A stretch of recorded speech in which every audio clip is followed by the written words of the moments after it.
Hello my dear students, this is doctor Vijay Kumar and welcome to my channel eco study. Dear students, आज हम lithosphere के बारे में discuss करेंगे, जिसे हम हिंदी में स्थल मंडल भी कहते हैं। हम बात कर रहे थे एनवायरनमेंट के सेगमेंट्स की। एनवायरनमेंट के 4 सेगमेंट होते हैं: एटमॉस्फेयर, वायुमंडल, लिथोस्फीयर स्थल मंडल, हाइड्रोस्फीयर जल मंडल और बायोस्फीयर जी मंडल। जिसमें से हम एनवायरनमेंट के फर्स्ट सेगमेंट एटमॉस्फेयर को डिस्कस कर चुके हैं। इस एटमॉस्फेयर में हमने देखा था कि एटमॉस्फेयर का गैसेस कंपोजिशन क्या होता है, एटमॉस्फेयर का ओरिजिन कैसे हुआ, एटमॉस्फेयर का जो टेम्परेचर है वो कैसे मेंटेन रहता है, कैसे इलेक्ट्रोमैग्नेटिक रेडिएशन आती हैं, उन रेडिएशन में से कौन सा रेडिएशन हेल्प करता है अर्थ के टेम्परेचर को मेंटेन करने में। फिर इसके बाद देखा था एटमॉस्फेरिक प्रेशर क्या होता है, इन्वायरमेंटल लैप्स रेट क्या होता है, एडियाबेटिक लैप्स रेट क्या होता है, ड्राई और वेट एडियाबेटिक लैप्स रेट। इन सब के कंसेप्ट को समझने के बाद हमने एटमॉस्फेरिक प्रेशर और उसको अफेक्ट करने वाले जितने भी फैक्टर हैं उनको देखा। फिर लास्ट में एटमॉस्फेयर के स्ट्रक्चर को डिस्कस किया। ओके, इसके बाद हम जा रहे हैं लिथोस्फीयर या स्थल मंडल, जो हमारे एनवायरनमेंट का सेकेंड सेगमेंट है, उसको कवर करने। तो इसमें भी बहुत सारे कॉन्सेप्ट्स हैं। ये पार्ट बहुत ही इंपॉर्टेंट है। बहुत सारे कॉम्पिटिटिव एग्जाम में, जैसे यूपीपीसीएस और यूपीएससी के एग्जाम में, बहुत सारे कंसेप्चुअल क्वेश्चन इस टॉपिक से पूछे जाते हैं। तो चलिए स्टार्ट करते हैं। लिथोस्फीयर, ध्यान दीजिए, बहुत इंपॉर्टेंट कॉन्सेप्ट है। क्रस्ट और अपर मेंटल को मिला करके 100 किलोमीटर की थिकनेस वाले लेयर को लिथोस्फीयर बोलते हैं। क्रस्ट और अपर मेंटल को मिला करके 100 किलोमीटर की थिकनेस वाले लेयर को हम लिथोस्फीयर बोलते हैं, स्थल मंडल कहते हैं। अब ये क्रस्ट और मेंटल क्या होता है, इसको जानने के लिए हमें अपनी पृथ्वी अर्थ के इंटरनल स्ट्रक्चर, आंतरिक संरचना को जरा सा देखना होगा। देखिए, जो हमारी अर्थ होती है इसकी 3 लेयर होती है। हमारे अर्थ की जो आंतरिक संरचना होती है उसमें 3 लेयर होता है। सबसे बाहरी लेयर को बोलते हैं क्रस्ट। ओके, इसको हिंदी में भूपपर्टी भी कहते हैं, भूपपर्टी। ओके, खैर इंग्लिश नेम आसान है, क्रस्ट। जो सबसे बाहरी लेयर है पृथ्वी का उसको बोलते हैं क्रस्ट, जिसकी थिकनेस कितनी होती है, 35 किलोमीटर। ओके, ये सबसे बाहरी लेयर होता है। ये लेयर, दिस वन, ये सबसे बाहरी लेयर होता है पृथ्वी का, जो पृथ्वी को चारों तरफ से कवर किया रहता है। इसको बोलते हैं क्रस्ट। इसकी थिकनेस होती है 35 किलोमीटर। इस क्रस्ट के बाद जो ब्रॉड लेयर होता है उसको बोलते हैं मेंटल।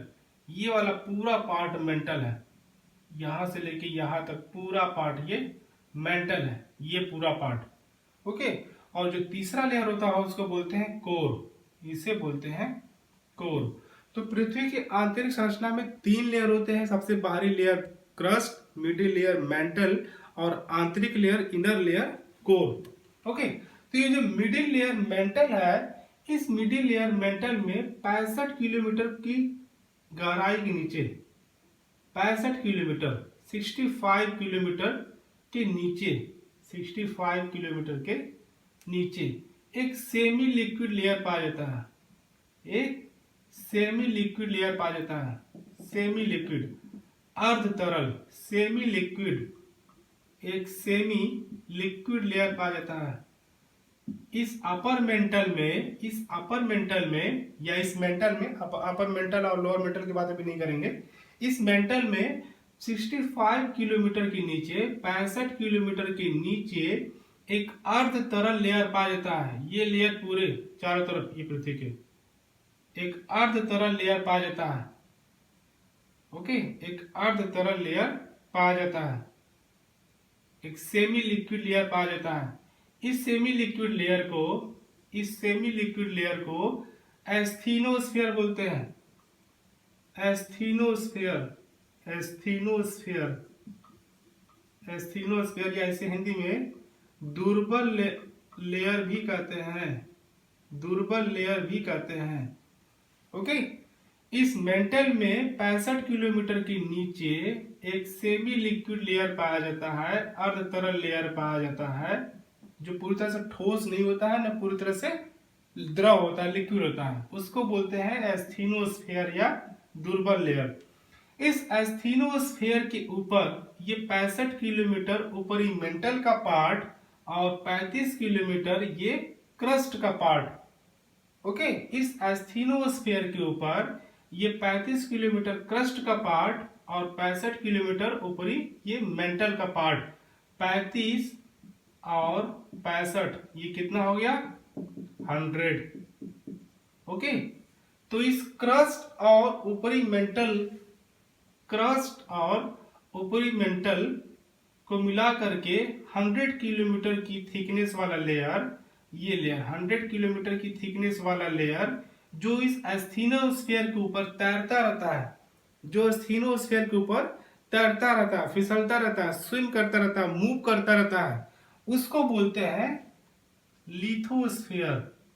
ओके, उसे बोलते हैं लिथोस्फीयर। ध्यान दीजिएगा, लिथोस्फीयर में क्वेश्चन पूछता है कि कौन कौन सा पार्ट आता है अर्थ का, तो लिथोस्फीयर में क्रस्ट आ गया और अपर मेंटल का कितना पार्ट 65 किलोमीटर का पार्ट।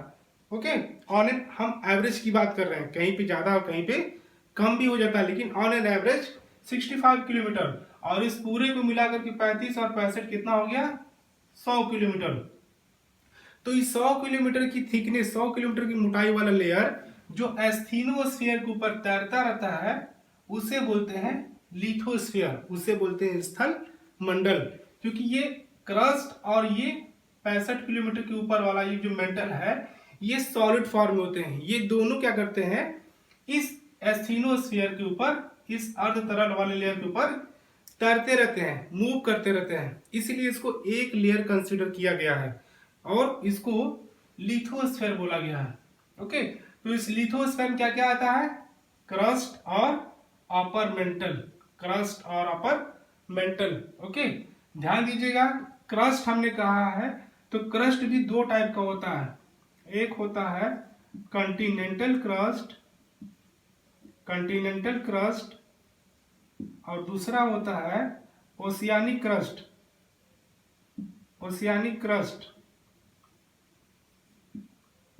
महाद्वीपी भूप्रपर्टी और महासागरी भूप्रपर्टी, महाद्वीपी भूप्रपर्टी कॉन्टिनेंटल क्रस्ट और महासागरी भूप्रपर्टी oceanic crust. Okay, continental crust की थिकनेस होती है 30 किलोमीटर, ओशियानिक क्रस्ट की थिकनेस होती है 5 किलोमीटर, 30 और 5 कितना हो गया 35।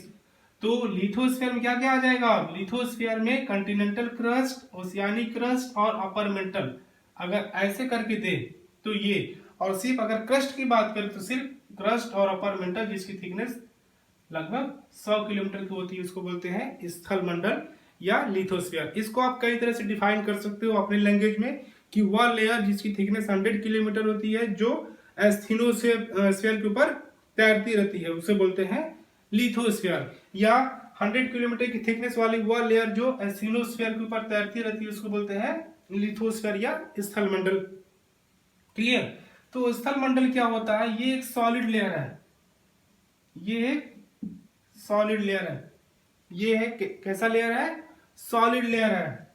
एक और इंपॉर्टेंट बात, ये जो लिथोस्फीयर होता है, स्थल मंडल होता है, ये एक सिंगल लेयर नहीं होता है, ये एक सिंगल लेयर नहीं होता है जो पृथ्वी के चारों तरफ 100 किलोमीटर की थिकनेस वाला लेयर पूरा, ये एक लेयर नहीं होता है। ये जो लिथोस्फीयर होता है, ये जो लिथोस्फीयर होता है ये कई पार्ट में टूटा हुआ रहता है, ये कई पार्ट में टूटा हुआ रहता है। ओके, पृथ्वी के ऊपर जो 100 किलोमीटर के ऊपर वाली जो लेयर है जिसको हम लिथोस्फीयर कह रहे हैं वो एक सिंगल लेयर नहीं है। जैसे अगर नारियल के ऊपर जो इसका फाइबर पूरा हटाने के बाद नारियल के ऊपर जो एक हार्ड कवर पाया जाता है वो तो एक पूरा एक लेयर होता है, वो एक सिंगल लेयर होता है। ओके, तो जस्ट लाइक ये लिथोस्फीयर भी होता है। डिफरेंस क्या है कि नारियल की जो खोल है वो एक लेयर है, वो बीच में कहीं टूटी हुई नहीं है। ओके, लेकिन ये जो लिथोस्फीयर है ये जो ऊपर से कवर किया हुआ अर्थ को, ये कई छोटे छोटे पार्ट में टूटा हुआ है, ये कई छोटे छोटे पार्ट में टूटा हुआ है। लगभग 5 से 6 बड़े बड़े पार्ट हैं और लगभग 25 छोटे छोटे पार्ट हैं। उनको बोलते हैं हम प्लेट, उनको बोलते हैं प्लेट्स, उनको बोलते हैं प्लेट। ये जो कई पार्ट में टूटा हुआ है लिथोस्फीयर उनको बोलते हैं प्लेट। कौन सी प्लेट, जिसको हम टेक्टोनिक प्लेट कहते हैं, tectonic plate, tectonic plate, tectonic plates कहते हैं। ये टेक्टोनिक प्लेट तीन टाइप के होते हैं। कुछ प्लेटें एक दूसरे के पास आती हैं, टकराती हैं, जिसको बोलते हैं कन्वर्जिंग प्लेट। कुछ प्लेटें एक दूसरे से दूर जाती हैं, जिसको बोलते हैं डाइवर्जिंग प्लेट। और कुछ प्लेटें एक दूसरे के पैरेलल मूव करती हैं। तो this is all about lithosphere. Lithosphere के बारे में एक बार फिर से ध्यान से सुन लीजिए, क्या कॉन्सेप्ट है लिथोस्फीयर के बारे में। ये क्रस्ट और अपर मेंटल से मिलकर बना हुआ है। ये क्रस्ट और अपर मेंटल से मिलकर बना है। इसकी थिकनेस लगभग 100 किलोमीटर की होती है। ये एक सेमी लिक्विड लेयर, अर्ध तरल लेयर, जिसे एस्थेनोस्फीयर कहते हैं, उसके ऊपर तैरता रहता है। ये एक सिंगल लेयर नहीं होता है, ये कई छोटे छोटे पार्ट में टूटा होता है, जिसको हम टेक्टोनिक प्लेट्स कहते हैं। डियर स्टूडेंट्स, अब हम अर्थ के इंटरनल स्ट्रक्चर को डिटेल में विद कॉन्सेप्ट्स स्टडी करने जा रहे हैं। तो चलिए स्टार्ट करते हैं सबसे आउटर मोस्ट लेयर क्रस्ट से। ओके, जो क्रस्ट होता है वो पृथ्वी का सबसे बाहरी लेयर होता है, सबसे आउटर मोस्ट लेयर होता है। ये अर्थ का जितना भी मास होता है उस टोटल मास का 0.4% मास क्रस्ट शेयर करता है। ओके, मतलब इस क्रस्ट का, इस आउटर मोस्ट लेयर क्रस्ट का जो जितना मास है वो पूरी पृथ्वी के मास का 0.4% है। ओके, और अगर वॉल्यूम वाइज बात करें तो ये 1.7% शेयर करता है। पूरे अर्थ का जितना वॉल्यूम है उस पूरे वॉल्यूम का 1.7% वॉल्यूम क्रस्ट शेयर करता है। ओके, और इस क्रस्ट पे 75% जो क्रस्ट होता है, ये 75% क्रस्ट सेडिमेंट्री रॉक से कवर होता है। ये क्रस्ट दो टाइप्स का होता है, एक को बोलते हैं कंटिनेंटल क्रस्ट और दूसरा ओशियानिक क्रस्ट। महाद्वीपीय भूप्रपट्टी और महासागरी भूप्रपट्टी। ओके, वह क्रस्ट या वो आउटर लेयर जो कंटिनेंट के पास होता है उसे बोलते हैं कंटिनेंटल क्रस्ट, महाद्वीपीय भूप्रपट्टी। और वो आउटर मोस्ट लेयर पृथ्वी का या वो क्रस्ट जो ओशन के नीचे पाया जाता है, जो ओशन के नीचे, ये ओशन है, मान लीजिए कोई ओशन बना है, इसके नीचे ये जो क्रस्ट है, इसके नीचे वाली ये जो क्रस्ट है, इसको बोलते हैं, ये वाली क्रस्ट, इसको बोलते हैं ओशियानिक क्रस्ट। तो जहां तक भी ओशन है, इस ओशन के नीचे जो आउटर मोस्ट लेयर है अर्थ की, उसको बोलते हैं ओशियानिक क्रस्ट। और जहां कंटिनेंट है वहां पे जो लेयर है आउटर मोस्ट, उसे बोलते हैं कंटिनेंटल क्रस्ट। बात करते हैं महाद्वीपीय भूप्रपट्टी की या कंटिनेंटल क्रस्ट की। ये जो कंटिनेंटल क्रस्ट होता है वो इग्नियस रॉक से मिलकर बना होता है। किस रॉक से मिलकर बना होता है? इग्नियस रॉक, जिसे हिंदी में आग्नेय रॉक भी कहते हैं, या आग्नेय शैल या आग्नेय चट्टान। ओके, ये जो कंटिनेंटल क्रस्ट होता है ये इग्नियस रॉक से मिलके बना होता है। ओके, ये Continental crust igneous rock, most of the part जो होता है वो इग्नियस रॉक से बना होता है। सिर्फ की बात नहीं कर रहे हैं, ये सिर्फ इग्नियस रॉक से मिलके बना होता है, ये बात नहीं कर रहा है। ओके, 95% पार्ट कंटिनेंटल क्रस्ट का, 95% पार्ट अगर बात करें तो ये इग्नियस प्लस मेटामॉर्फिक, ये दो रॉक से मिलकर बना होता है। लेकिन ज्यादा ज्यादा क्या पाया जाता है? Igneous rock. Most of the rock क्या होता है? Igneous rock. और 5% जो रॉक होता है वो सेडिमेंट्री रॉक से मिलकर बना होता है, सेडिमेंट्री।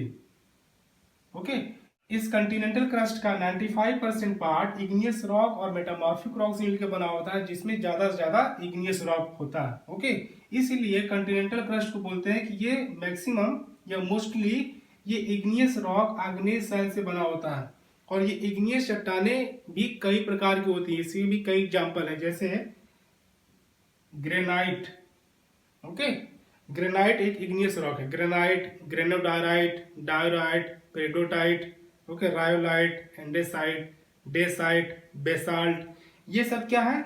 इग्नियस रॉक के एग्जाम्पल है। तो इतने इग्नियस रॉक में से जो कंटिनेंटल क्रस्ट जिस इग्नियस रॉक से मिलकर बना होता है उसको बोलते हैं ग्रेनाइट, उसको बोलते हैं ग्रेनाइट। वेरी वेरी इंपॉर्टेंट कि कंटिनेंटल क्रस्ट किस इग्नियस रॉक से मिलकर बना होता है? ग्रेनाइट। ओके, इसीलिए कंटिनेंटल क्रस्ट को ग्रेनिटिक क्रस्ट भी कहते हैं।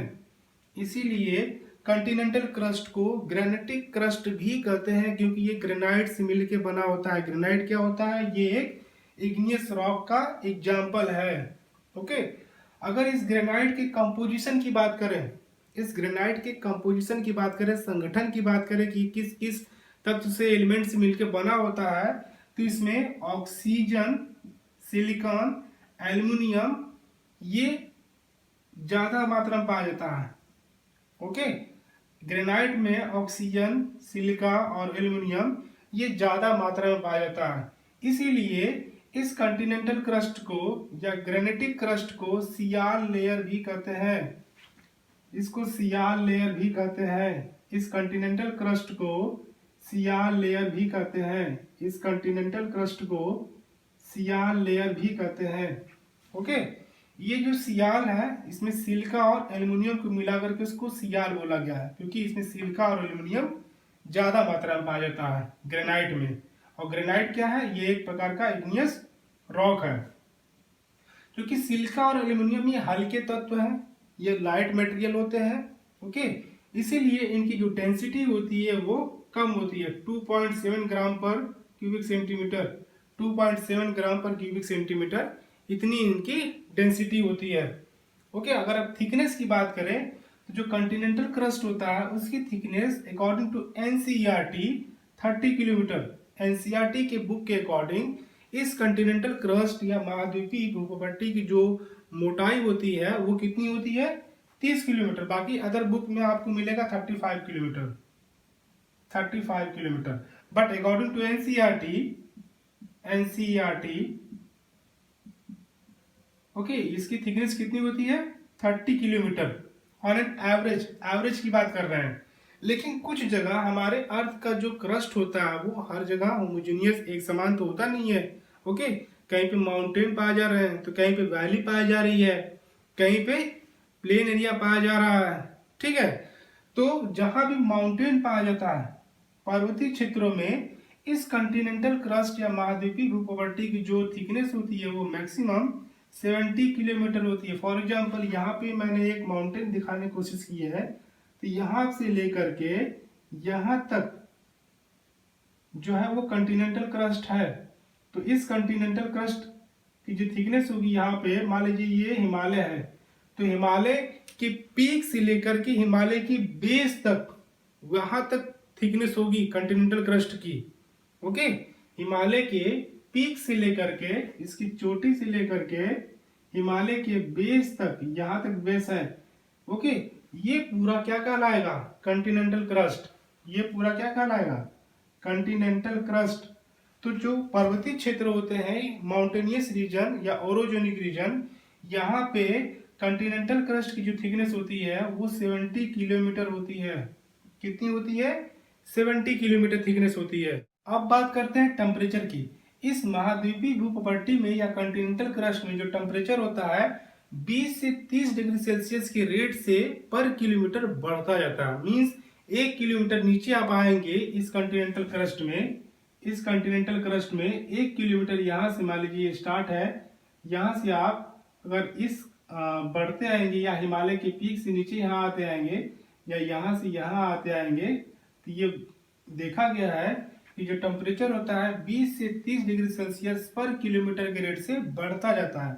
लेकिन कहाँ तक? सिर्फ 8 किलोमीटर तक, सिर्फ 8 किलोमीटर की गहराई तक ही जो टेम्परेचर होता है 20 to 30 डिग्री सेल्सियस की रेट से पर किलोमीटर ये बढ़ता जाता है। ओके, उसके बाद क्या होता है कि जो टेम्परेचर के बढ़ने का रेट जो है वो डिक्रीज होता जाता है, घटता जाता है।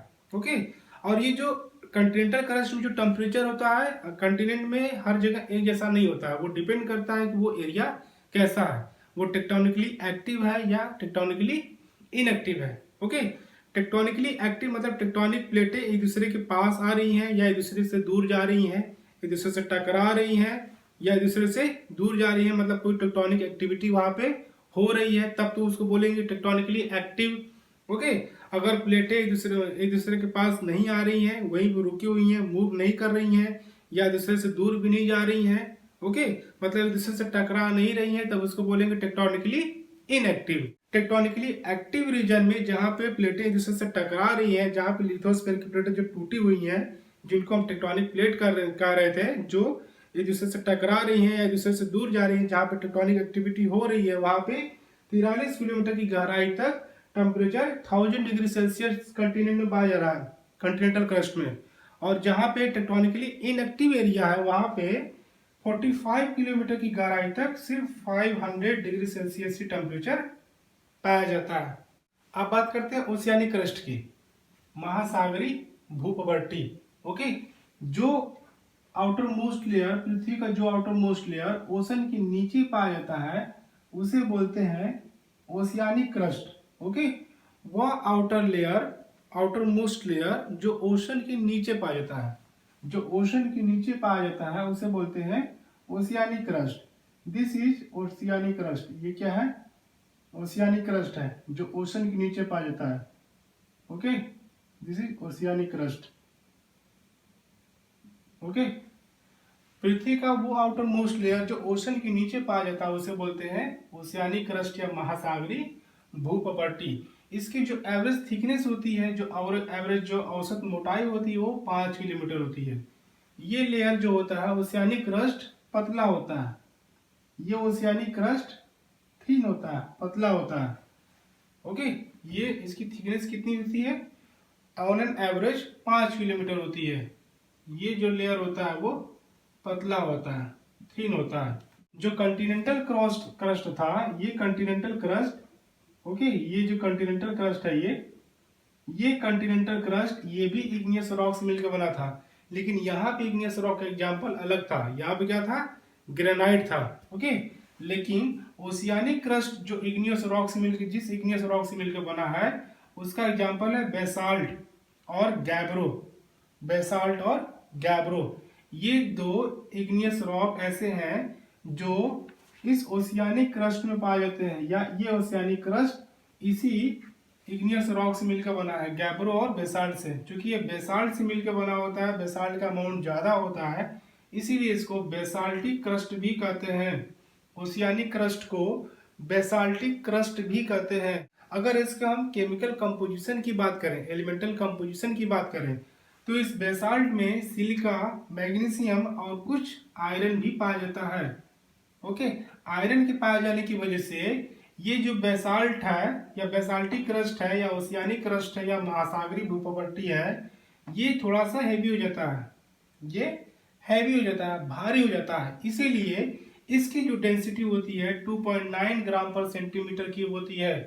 याद देखिए, कंटिनेंटल क्रस्ट की डेंसिटी कितनी थी? 2.7 ग्राम पर सेंटीमीटर क्यूब। ये लेयर मोटी भी है, इसकी डेंसिटी कम है। ओके, लेकिन ओशियानिक क्रस्ट, ये ओशियानिक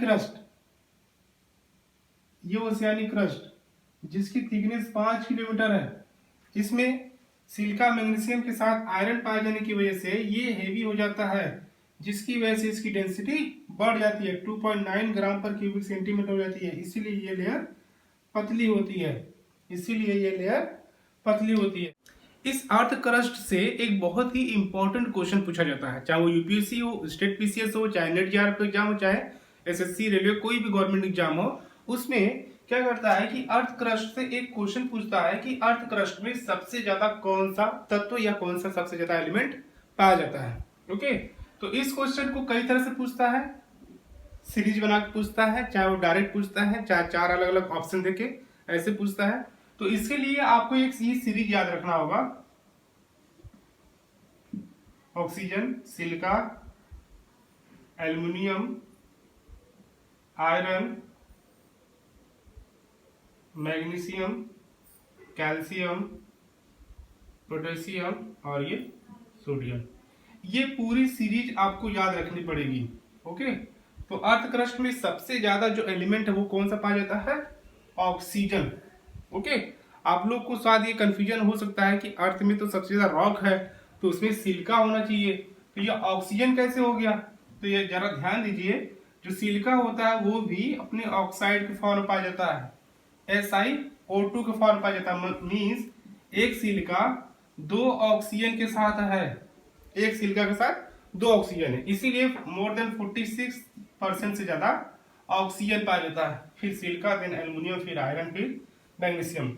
इस क्वेश्चन को कभी कभी ऐसे भी पूछता है कि अर्थ क्रस्ट में सबसे ज्यादा कौन सा धातु पाया जाता है, कौन सा धातु पाया जाता है, मेटल। कभी कभी मेटल पूछ लेता है कि अर्थ क्रस्ट में सबसे ज्यादा पाया जाने वाला मेटल कौन सा है, सबसे ज्यादा पाया जाने वाला धातु कौन सा है। ओके, तो ये ध्यान से देखिए।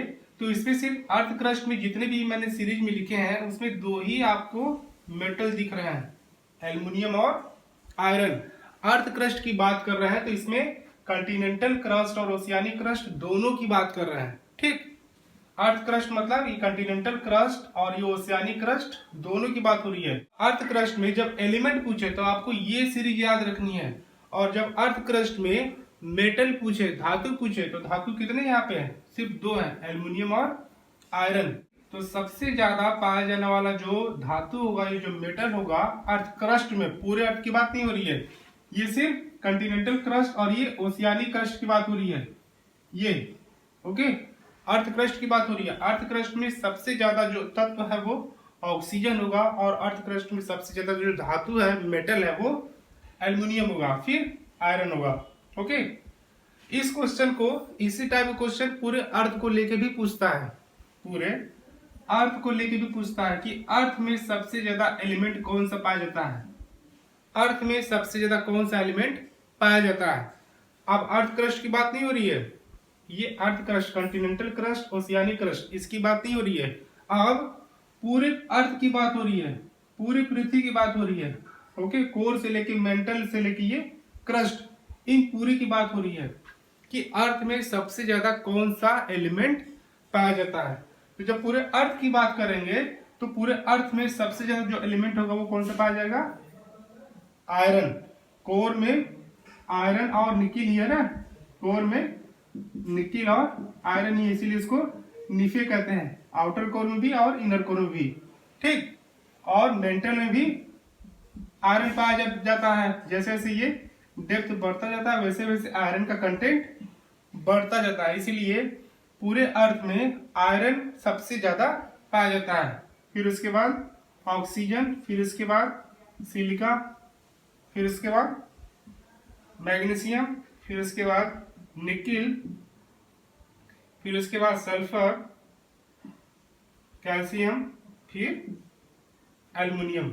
ओके, जब पूरे अर्थ की बात करेंगे तो अर्थ में जो सबसे ज्यादा जो एलिमेंट पाया जाता है वो है आयरन। ओके, और जब सिर्फ क्रस्ट की बात करें, क्रस्ट मतलब दोनों कॉन्टिनेंटल और ओशियानिक, जब इन दोनों क्रस्ट की बात करें तो उस क्रस्ट में जो सबसे ज्यादा जो एलिमेंट पाया जाता है वो है ऑक्सीजन, और क्रस्ट में सबसे ज्यादा जो मेटल है, धातु, वो कौन सा है, aluminium. So my dear students, आज के लेक्चर में बस इतना ही। इसके आगे हम बात करेंगे अपने लेक्चर के नेक्स्ट पार्ट में, जिसमें मेंटल और कोर के इंटरनल स्ट्रक्चर को हम डिटेल में जानेंगे, जिसमें हम जानेंगे कि क्रस्ट से कोर की तरफ आते हुए डेंसिटी क्यों बढ़ती जाती है, डेंसिटी के बढ़ने से कैसे जो पी वेव, जो सिस्मिक वेव है, उनकी वेलोसिटी क्यों बढ़ती जाती है, कौन सी डिसकंटिन्यूटीज किस लेयर के बीच में पाई जाती है। इन सारी बातों को हम नेक्स्ट पार्ट में डिस्कस करेंगे। Thank you so much.